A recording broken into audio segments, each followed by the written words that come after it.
Hello students, welcome to lecture number 7 on unit number 6. In this session, we will discuss cellular concept for mobile communication and GSM system. So what do you mean by GSM system? Global system for the mobiles. So what do you mean by this cellular concept? So why use of cellular networks? So this is the question that we're going to solve this. The immense potential of the conventional telephone cannot be exploited to its maximum due to the limitations imposed by the connecting wires.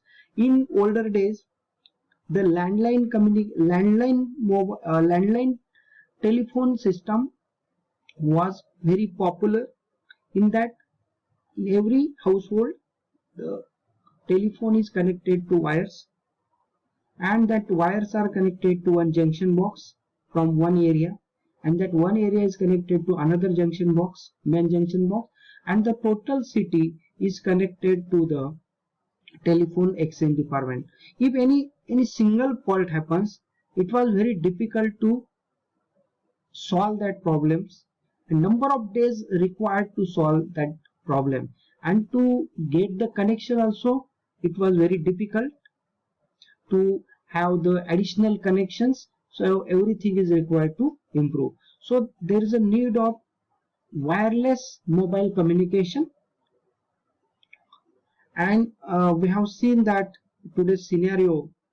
So what is the scope of this wireless communication uh, or mobile communication in a today's day-to-day life? So in this, what is this basic concept? So in a cellular system, a single high power transmitter, in older days, a single high power transmitter, or we can call it large cell is replaced by many low power transmitters. So in older days, only one cell was used, that is called as single high power transmitter or large cell. So that single high power large cell is replaced by many low power transmitters or small cells. So you can see that. So this is one cell. So this is in uh, hexagonal pattern. So so this is cell. So a typical 7 cells pattern can be considered. So here 7 cell pattern is considered for the discussion. So what is this 7 cell pattern concept? So in this, in the cellular system, a complete city, if we consider one city, it is divided into small areas.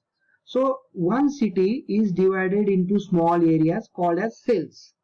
Each cell is around 10 square kilometers. So we can say that this particular cell is coverage of 10 square kilometer, depending on the power of base station. There is a base station, and depending on the power of that base station, this area is decided.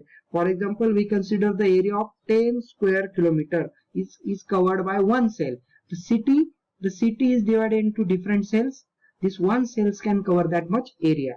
In the communication system discussed so far, the transmitter and the receiver both were stationary. We know that the transmitter and the receiver that is stationary. Our receiver, for example, if we can consider the television type of transmitter and receiver concept, in that the transmitted any channel that transmitted their signal, that is stationary, and where we received our antenna is also stationary. But in mobile communication, the both cannot be stationary, or they can be movable. In mobile communication, either the transmitter or the receiver or both are going to be movable. So now now it is clear that the mobile telephone system has hexagonal shapes. Cells, they are shown here. The task of base station, there is a base station. The task of that base station is to act as an interface between the mobile phones.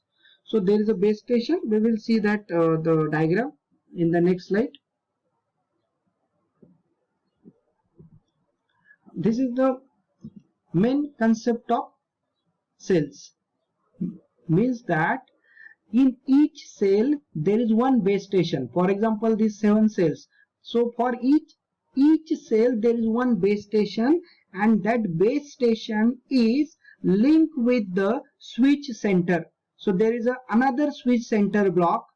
So this each cell is connected with that switch center. That switch center is called as MTSO.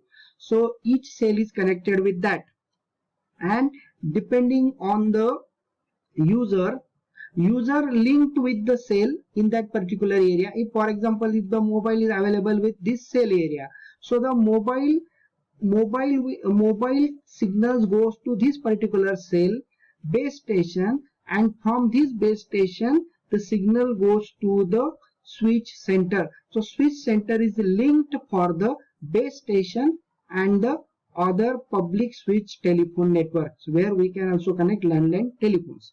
So automatically if the user goes to another cell, then automatically their base station changes, and now this base station communicate with the switch center. So this switch center automatically changes their base station.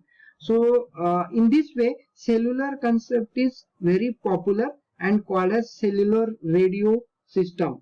So if mobile subscriber travel from one cell area to the other, then automatically gets connected to that particular base station.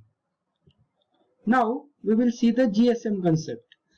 So GSM concept, that is called as Global System for Mobile Communication.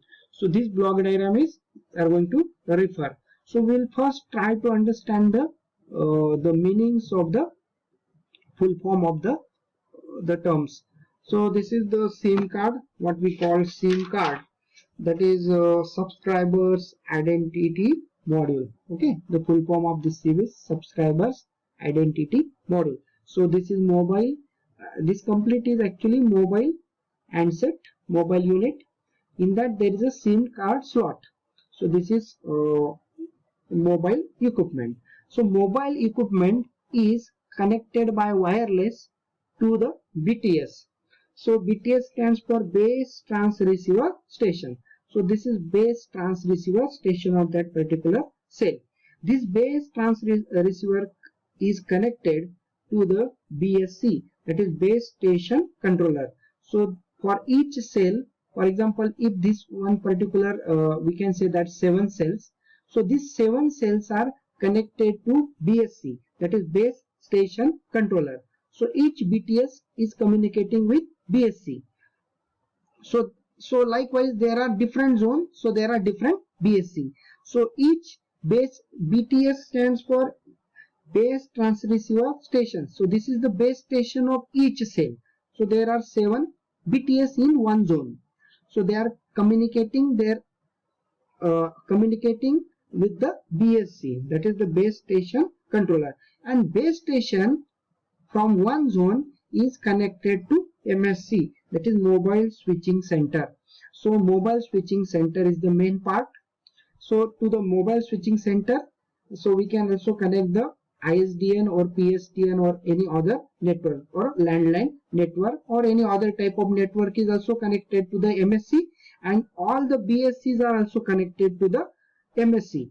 Means there is a small cells called as one cell, hexagonal cell is having one BTS, another hexagonal cell having second BTS, third BTS, fourth BTS. So there are 7 BTS in one zone, we can say. So all that 7 BTS connected to one BSC for that. So this is zone 1 BSC.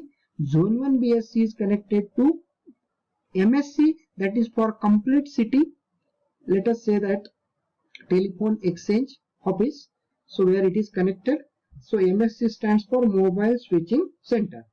So now in this way the communication from the mobile to other network take place. So this signal goes to BTS first, BTS signal goes to BSC, BSC signal goes to MSC, and accordingly if this particular user want to communicate with this particular BSC zone, other zone of other city, then it will be go through the MSC, and MSC will pass that suddenly to that particular BSC of that other city. And in this way the communication at any place take place. If this user move continuously moving, then their BTS may be changed. Now if he is in this area, so their BTS is this. If he move to the other area, their BTS get changed. Now he connected to the other BTS. If he change the city, then that particular city BTS it get connected, and accordingly it can be connected through this BSC to the MSC. So in this way mobile communication take place for the n number of users. So this is called as global system for mobile. So this is the second generation of cellular concept developed to cater the voice services and data delivery using digital modulation. So each and every full form is mentioned over here. So now the here the description of that particular part is given. So some of the concept is mobile station, then there is a base station subsystem, there is a network and switching subsystem. Means actually this is simplified diagram. So this mobile station is connected to BSS. So there is a two-way communication between these BSS, and to this BSS is also connected with NSS, that is called as network and switching center. Means this is our mobile we can communicate with base station, and base station can further communicate with NSS, or it can be also connected with OSS. There may be OSS also, sometimes they can be also present. So this is simplified notations for the other block diagram available in textbook. By referring that you will get the clear idea of that. So here our last video discussion on cellular concept and GSM is over. Here the number of textbooks and reference books are mentioned. So that is also mentioned in our textbook or a syllabus also. So you can refer this different books or the textbook recommended by me. So that also you can refer. And note it should be very clear to you that there may be chances of MCQ type of question, 70% chances, and 30% may be internal assessment. Now based on that, the different question banks, MCQ question banks, as well as their solutions are provided to you. So you refer that, and accordingly you can clear out the concept by watching the video 2-3 times or by reading each and every line from the recommended textbook. I suggest you to read the textbook. That will be more useful to clear out your concept, and you can also clarify in simple way using watching such videos. So this is the main block diagram of GSM system or cellular concept. So here I conclude from my side. If you have any type of doubt in any type of video, you can also communicate through WhatsApp, or you can reply to the Google Classroom also. So your feedbacks are welcome. So thank you.